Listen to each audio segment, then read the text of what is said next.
দিন দিন বাড়ছে হামের উপসর্গ নিয়ে হাসপাতালে ভর্তি রোগীর সংখ্যা।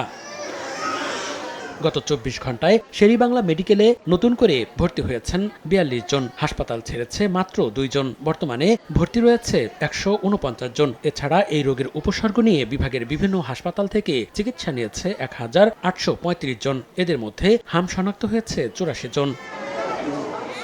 ফরিদপুর মেডিকেল কলেজ হাসপাতালে গত ২৪ ঘন্টায় ১৬ জন শিশু ভাইরাসজনিত রোগ হামের উপসর্গ নিয়ে ভর্তি হয়েছে। বর্তমানে জেলার সরকারি হাসপাতালগুলোতে ৬৩ জন শিশু চিকিৎসাধীন রয়েছে।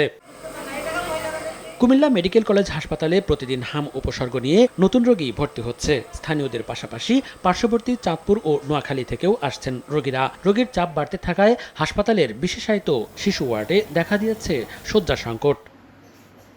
লক্ষ্মীপুরে হাম উপসর্গ নিয়ে হাসপাতালে ভর্তি হচ্ছেন নতুন রোগী। আক্রান্তদের বেশিরভাগই শিশু। গত ১৫ দিনে জেলায় ১৮৪ জন রোগী হামের উপসর্গ নিয়ে বিভিন্ন হাসপাতালে ভর্তি হয়েছেন। আর বর্তমানে সদর হাসপাতালে হাম উপসর্গ নিয়ে ভর্তি আছেন ৩২ জন। মুখে গা হয়েছে, শরীরে বিসির মতো উঠছে, এজন্য বাবুকে নিয়ে আসছি। এখানে আসার পরে ওনারা বলছে এটা নাকি হাম।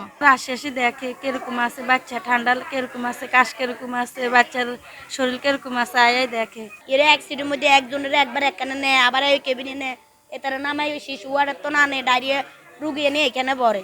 এখানে তো হামের হামের এর মধ্যে আনে ডায়রিয়া রুগী তো বরণের ইয়ে নাই, আনিও বাচ্চাদের ক্ষতি করে দেয়। রোগীরাও অনেক সমস্যায় পড়ে যাচ্ছে, আমরাও সেবা দিতে হিমশিম খাচ্ছি।